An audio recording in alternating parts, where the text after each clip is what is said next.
Now Kashmiris they have understood, I guess awareness आ चुकी है कि कौन उनका फायदा उठा रहा था उनकी इमोशंस का। अब न जो मसला है वो है कि कुछ चंद कश्मीरी ऐसे हैं जो शॉर्टकट में पैसे कमाने के जरिए ढूंढ रहे हैं। मैं बोलूं हर एक दूसरे तीसरे दिन जो है गिलानी साहब हड़ताल अनाउंस कर देते थे, तो हर दूसरे तीसरे दिन छुट्टी रहती, ऑफिस से छुट्टी, स्कूल से छुट्टी। अब वो सब नहीं होता ना। अब बाकी के इंडिया की तरह आपको रोज ऑफिस जाना है, काम करना ही करना है वहां, तो इससे उनको दिक्कत हो रही है, विच इज ऑब्वियस, क्योंकि इनको आराम की आदत हो गई थी। नहीं मैं नहीं। और बताऊंगी, इनको फ्री की इलेक्ट्रिसिटी की आदत हो गई थी, अब यहाँ पे अदानी के मीटर बॉक्सेस जा रहे हैं हर जगह। बिजली के बिल्स नहीं दिए जाते थे लोगों से।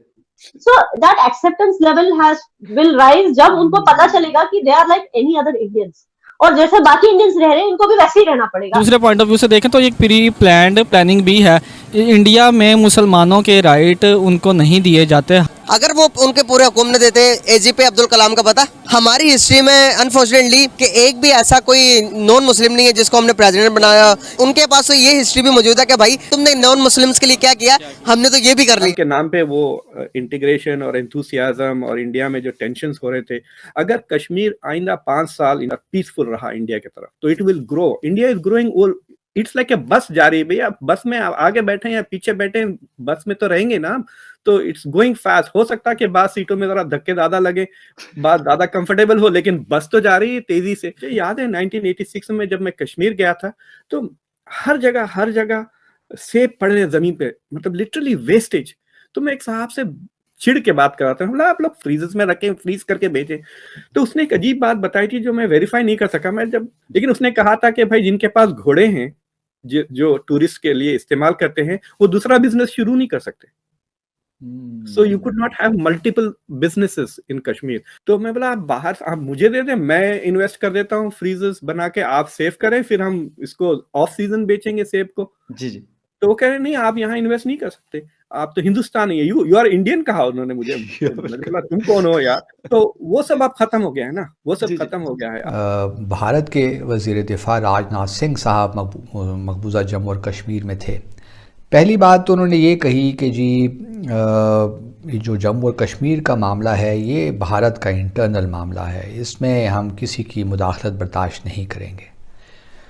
और दूसरी बात उन्होंने कही कि ये जो मोदी की हुकूमत है, मोदी सरकार है, ये जो भारत की पार्लियामेंट की एक करारदाद है जो कि आज़ाद जम्मू और कश्मीर है, जिसे भारत पाकिस्तान ऑक्युपाइड कश्मीर कहता है, वो भी हम लेकर रहेंगे और गिलगित बल्तिस्तान भी लेकर रहेंगे, वो उस रेजोल्यूशन का हिस्सा। जय हिंद दोस्तों। तो इस वीडियो में बात हो रही कश्मीर को लेकर। पहले कश्मीर के क्या हालात थे और अब कश्मीर के क्या हालात हैं।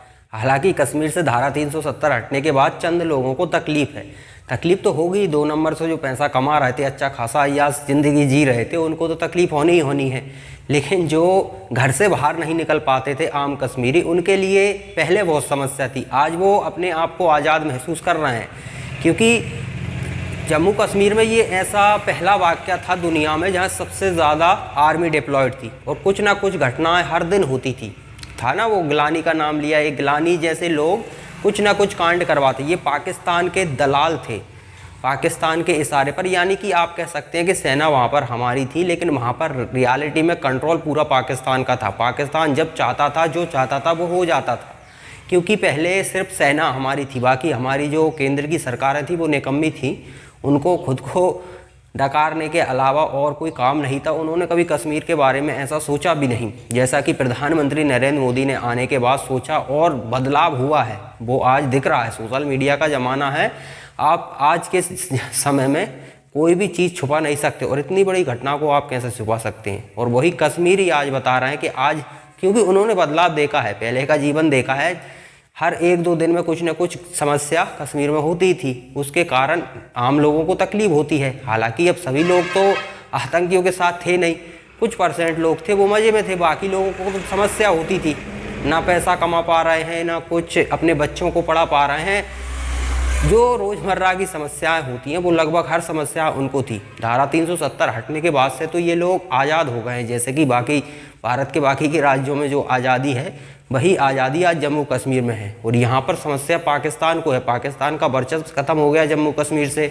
और दूसरी बात, POK में डेवलपमेंट तो वो कर नहीं रहे, ऊपर से जम्मू कश्मीर में हो रहा है डेवलपमेंट। अब ये डेवलपमेंट देखने के बाद POK के लोग तो उग्र हो रहे हैं। स्वाभाविक है, उनका उग्र होना लाजमी है। वहाँ उनको खाना मुश्किल हो रहा है, उनकी महंगाई के मारे जान निकलने को हर इधर वो देखते हैं कि हमारा ही जो एक हिस्सा है वो हाय देखो कहाँ है।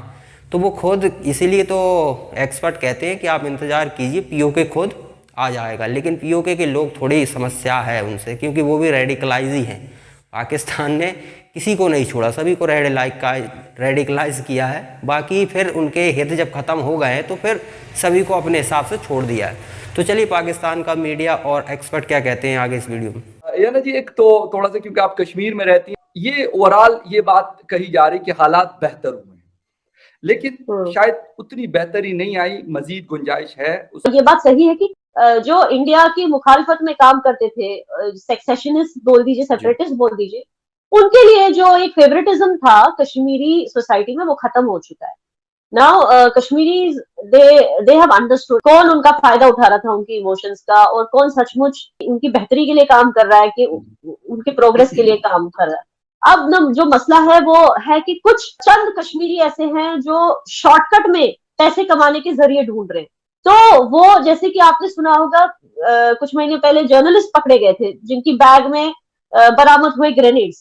तो मतलब कुछ ऐसे अभी भी सोसाइटी में कुछ ऐसे एलिमेंट्स हैं, मैं बोलूं हर एक दूसरे तीसरे दिन जो है गिलानी साहब हड़ताल अनाउंस कर देते थे, तो हर दूसरे तीसरे दिन छुट्टी रहती, ऑफिस से छुट्टी, स्कूल से छुट्टी। अब वो सब नहीं होता ना। अब बाकी की इंडिया की तरह आपको रोज ऑफिस जाना है जैसे बाकी इंडियंस करते हैं, काम करना ही करना है वहां। तो इससे उनको दिक्कत हो रही है, विच इज ऑब्वियस, क्योंकि इनको आराम की आदत हो गई थी। मैं और बताऊंगी, इनको फ्री की इलेक्ट्रिसिटी की आदत हो गई थी। अब यहाँ पे अदानी के मीटर बॉक्सेस जा रहे हैं हर जगह, बिजली के बिल्स नहीं दिए जाते थे लोगों से। मतलब आप कितना भी इलेक्ट्रिसिटी यूज कर लो, आपका बिल होता है फिक्स्ड। हाँ, अब क्या है, मीटर आ गया है, तो अब इनको दिक्कत हो रही है। ये उठा उठा के मीटर बॉक्सेस उठा के फेंक रही है, गवर्नमेंट हमें लूट लेगी, हमें खत्म कर देगी, हमें ये। So that acceptance level will rise जब उनको पता चलेगा कि they are like any other Indians, और जैसे बाकी इंडियंस रह रहे हैं इनको भी वैसे ही रहना पड़ेगा। बिकॉज अगर आप फायदे उठा रहे हो कंट्री का, तो आपको उसकी ड्यूटीज भी निभानी चाहिए as a citizen. It will take them some time, क्योंकि इनको इतना ब्रेन वॉश किया गया था एक जमाने में कि हम कश्मीरी हैं, हम अलग हैं, हम इंडियन नहीं है। हालांकि पैसे सारे इंडियन गवर्नमेंट से लेते थे। अच्छा, ये ना एक चीज और है कि कश्मीरी पंडित वो कह रहे हैं कि ये हम यहाँ पे सिक्योर, जो जिस तरह आपने भी बताया कि वो सिक्योर फील नहीं करते। हाँ, कश्मीरी पंडित्स पे अटैक्स बढ़ गए हैं, और मुझे ऐसा लगता है कि ये पॉलिटिकली ऑर्गेनाइज्ड अटैक्स है, ताकि हम जाकर न्यूज चैनल्स पे बोल सके कि जब तक हम पावर में नहीं आते तब तक ये चलता रहेगा। और ऐसा बोला भी है फारूक अब्दुल्ला साहब ने, फिर आके उन्होंने तो मीडिया चैनल्स को बोला कि जब तक जस्टिस नहीं मिलता तब तक ऐसे अटैक्स कंटिन्यू रहेंगे।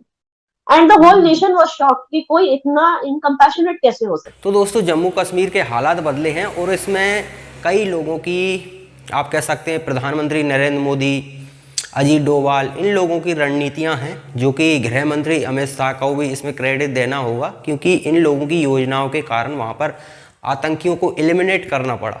पहले तो सोचा था कि जो आतंकी हैं और जो आतंकियों के समर्थक हैं उन लोगों को कार्रवाई करते हैं, जेल में डालते हैं, लेकिन इससे खास फर्क नहीं पड़ रहा था। तो अंत में मजबूरन केंद्र सरकार को उन्हें ठोकने का ही आदेश देना पड़ा, और जैसे ही ठुकाई स्टार्ट हुई बिल्कुल कश्मीर शांत हो गया। क्योंकि आप बीमारी है ऑपरेशन से ठीक होने वाली, और आप सोच रहे हो कि इस बीमारी का इलाज हम टैबलेट से कर सकें, तो ये संभव नहीं है। आपको बीमारी के हिसाब से उसका इलाज करना पड़ेगा। हाँ, छोटा मोटा बुखार है तो टैबलेट से काम चल सकता है, लेकिन जब कैंसर जैसी समस्याएं हों तो उनका भी इलाज गंभीर ही होता है। गंभीर समस्याओं का इलाज गंभीर तरीके से ही करना पड़ता है। तो आप आतंकियों से सॉफ्ट तरीके से नहीं निपट सकते। जब उनकी ठुकाई स्टार्ट हुई तो सभी के सभी लाइन पर आ गए।